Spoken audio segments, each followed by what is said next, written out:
વિસાવદરની વિધાનસભા જ્યારથી ગોપાલ ઇટાલિયાએ જીતી છે ત્યારથી જ ક્યાંક ગોપાલ ઇટાલિયા અત્યારે હાલ ચર્ચામાં આવ્યા છે. આપણે અત્યાર સુધી ગોપાલ ઇટાલિયા હંમેશા જે ભારતીય જનતા પાર્ટી અને કોંગ્રેસ ઉપર પ્રહાર કરતા હોય છે તેને તો સાંભળતા આવ્યા છે, પરંતુ હવે ગોપાલ ઇટાલિયા દ્વારા એક સમાજ માટે થઈને એક મહત્વની વાત કરવામાં આવી છે. શું છે સમગ્ર વિષય અને ખાસ કરીને કયા પ્રશ્નને અહીં વાત કરવામાં આવી છે તેના વિશે જ વાત કરીશું આજના આ વિડીયોમાં. નમસ્કાર, હું હંસિની અને તમે જોઈ રહ્યા છો નિર્ભય ન્યૂઝ. છેલ્લા ઘણા સમયથી આમ આદમી પાર્ટીના ગોપાલ ઇટાલિયા ચર્ચામાં રહ્યા છે. આમ તો અવારનવાર આપણે તેમને ભારતીય જનતા પાર્ટી અને કોંગ્રેસ ઉપર પ્રહાર કરતા જોતા હોઈએ છીએ, પરંતુ અત્યારે હાલ ગોપાલ ઇટાલિયા દરેક જગ્યાએ આભાર વિધિ કરવા જઈ રહ્યા છે અને તે જ સમયે તેમને ચાલુ ડાયરાની અંદર કાર્યક્રમ રોકાવ્યો હતો એવી પણ ક્યાંક વાત સામે આવી છે. અને ખાસ કરીને પહોંચ્યા હતા તે જ સમયે તેમના દ્વારા જે છેવાડાના ગામડાઓમાં અત્યારે હાલ દીકરીઓને અભ્યાસ કરાવવામાં નથી આવી રહ્યો, ક્યાંક ફી ભરવાના કોઈક વ્યક્તિ પાસે પૈસા નથી પરંતુ વ્યસનમાં પૈસા આપે છે, એ જ દરેક વાતને લઈને તેમને લોકોને શું સલાહ આપી હતી સૌથી પહેલા તો તે સાંભળીએ. અને એટલે મારી વિનંતી છે કે બધું કરીએ, સારા કામ બધા જ પ્રકારના કરીએ, પણ દીકરા દીકરીઓને ભણાવીએ. બે પૂજક સમાજ માટે વિનંતી છે, જે સમાજ છેવાડાનો સમાજ એ બધાને વિનંતી છે કે પહેલી પેઢી ભણશે. હું મારા ખાનદાનમાં પહેલી પેઢીનો ભણેલો માણસ છું. મારી પાછળ મા બાપ ભણેલા માણસો નથી. પહેલો ભણ્યો તો આટલો હજરબમ થઈ ગયો તો બીજા મારી પછીના છોકરા કેવું હશે? જેની પહેલી પેઢીએ ભણવા મળે એનામાં તાકાત આવે, બળ આવે, અવાજ આવે. નાભીમાંથી વજન તો વજનદાર અવાજ નીકળે. એનો નાનો માણસ દબાઈ ગયેલો, સાહેબ જવા દો, સાહેબ જવા દો. અને જે ભણેલો માણસ હોય ખોખારો ખાન કે છે હું તારે ઈ કે ને ભાઈ, એટલો ફરક પડી જાય ભણતરથી. એટલે હું વિનંતી કરતો જાઉં બહેનોને ખાસ કે દીકરા દીકરીઓને ભણાવવામાં સંકોચ ન કરતા કોઈ જાતનો. અને સમાજમાં એવું થાય સારું ભણાવવાના જ પૈસા ન હોય, બાકી બધા ના હોય. કોઈને બીડી પીવામાં ખૂટે નહીં, કોઈને જે કઈ વ્યસન મુક્તિ કરતા હોય એમાં કદી પૈસા ઘટે નહીં, ભણાવવામાં કે ફી ના નથી એટલે પછી ન ભણાયો. હવે કોઈને બીડી ના ઘટ્યા હોય બીડી બંધ કરી દીધી, પૈસા નથી તો બંધ જ કરી દેવી, એવું નથી બનતું. પણ દીકરીની ફી ભરવાના, દીકરાના ફી ભરવાના પૈસા ન હોય તો કે કરો ભણતર બંધ, સંદેલ વળગાડો. ગમે કોઈક મજૂરી જાય, કોઈ ખાણમાં, કોઈ ફેક્ટરીમાં, કોઈ ફૂલ વેચે, ફળ વેચે, પણ એ નથી કરવાનું. એક પેઢી સુધી તકલીફ પડશે, એક પેઢીએ બહુ વેઠવું પડશે, બહુ સહન કરવું પડશે, હેરાન થવું પડશે, પણ પહેલી પેઢીએ ભણેલો માણસ આવશે, એની ત્રીજી ચોથી પેઢીએ તો વાત શું કરવી એવું. આમાં હું પોતે દાખલો છું. હું હજી ન ભણ્યો હોત તો મારે મારા મા બાપની જેમ લાચારી કરવી પડે ને નમીન હાલવું પડે.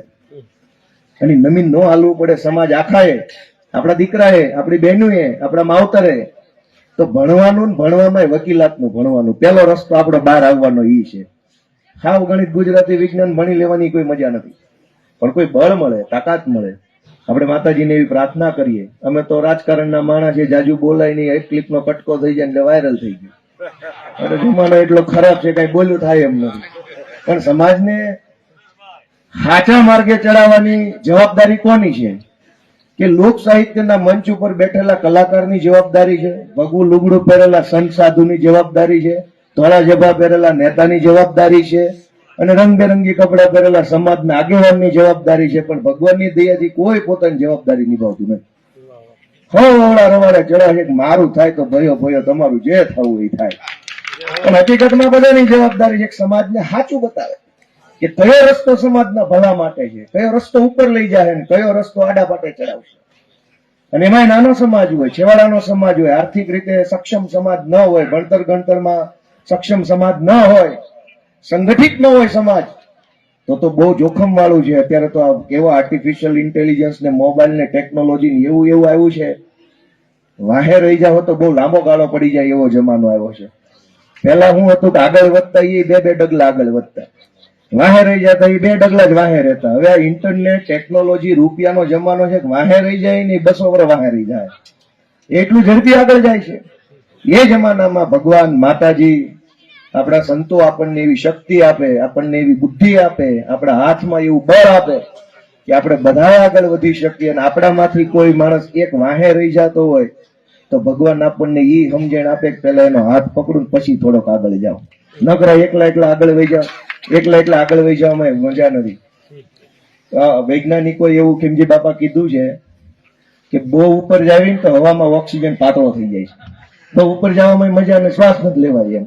એ જીવન હોય કે સમાજ હોય, બહુ ઉપર જાય ને ઓક્સિજન નથી, હેઠે પડવાનું થાય છે.